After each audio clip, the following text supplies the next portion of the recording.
Hey guys, welcome back to Mishba Crochet. I'm Bree. It is day 8 of Stitchmas, and so we're gonna make this one a real quick one. We are 5 days out from Christmas. That's crazy to me. So without further ado, let's get into it.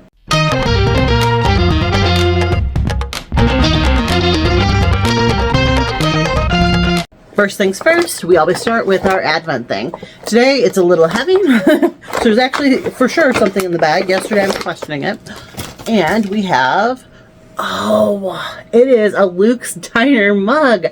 I was eyeballing this at Aldi's like a couple weeks ago. They had it in their ad. Oh, it's got the no cell phone sign, and it's got the Luke's Diner logo. I love this. I really like the color too. It's kind of got that kind of faded out. Look, the inside is yellow. Yeah, this is so cute and put together. It's even cuter than I thought it looked in the picture. Oh, I love this. If you like Gilmore Girls, like, let me know in the comments, like, what your favorite episode is, because I love Gilmore Girls. I came into Gilmore Girls on the late side, like 5 years ago, I discovered it, and I've fallen in love with it. In fact, I even bought a Gilmore Girls pattern by Chaos and Chop Suey, I want to say, and it was like, when it was originally put out, it was like a crochet along. And you made like these blocks, and then you put all the blocks together, and then you had this big like Gilmore Girls blanket you could cuddle up in. That I have yet to make that. You know what? Now that I'm sitting here thinking about it, that should be like on my 2026 list, because I really should do that. I love Gilmore Girls, and my husband and I have what do they call that? A super box, and there's one channel that's 24/7 Gilmore Girls. They run it from episode 1 all the way through to the end, and I just pop in whenever I can and like consume as many episodes as I can. Anyways, I could talk about Gilmore Girls all day, and I promise to keep this brief, so I'm gonna cut myself off right there. Okay, quick little update. So I'm in a smidge of a panic. We are 5 days out from Christmas. I said that earlier. I'm gonna say it again. 5 days out, and we don't have a tree.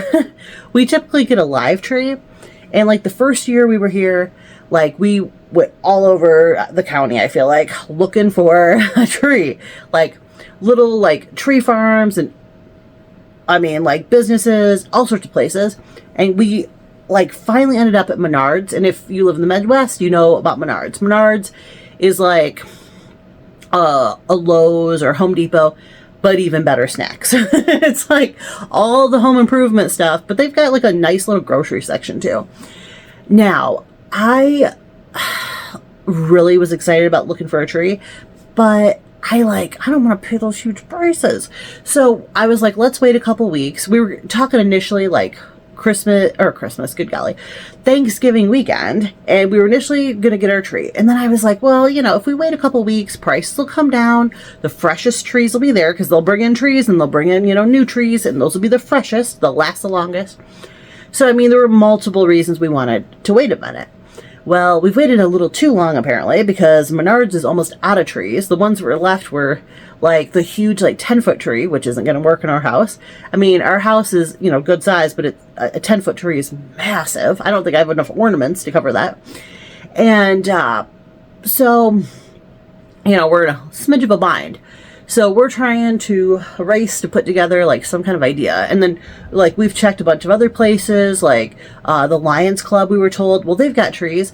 And like we went there and they only had a couple trees left. They weren't even open because they've got kind of weird hours. Like they didn't open up till like 4 o'clock in the afternoon, which at 4 o'clock in the afternoon, like my husband's like sleeping. He works, you know, he works third shift.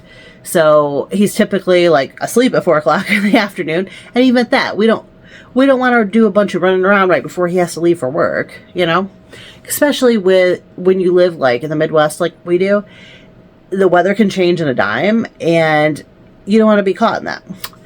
Anyways, so I'm trying to come up with some ideas. Like, I'm starting to think that if we can't find a tree soon, maybe we can, like, DIY one. So, like, this is kind of what I was thinking I'd talk about a little bit today. So I've got this. It's hard to see it all here. It is a mermaid tail, like one of those mermaid tail cocoons.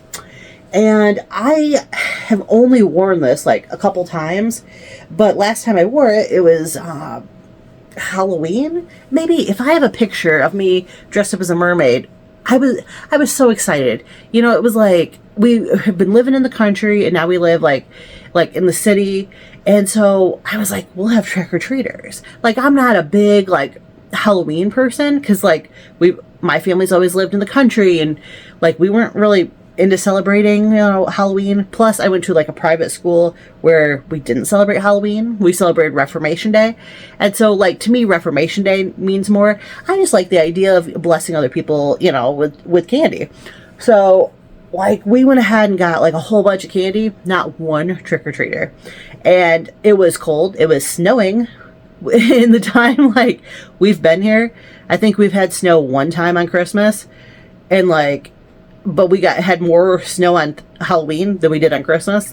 Wild. The Midwest is wild. Anyways, so you can see there's actually like, there's this brown spot over here. That's dead leaves that I picked up from wearing it outside for Halloween.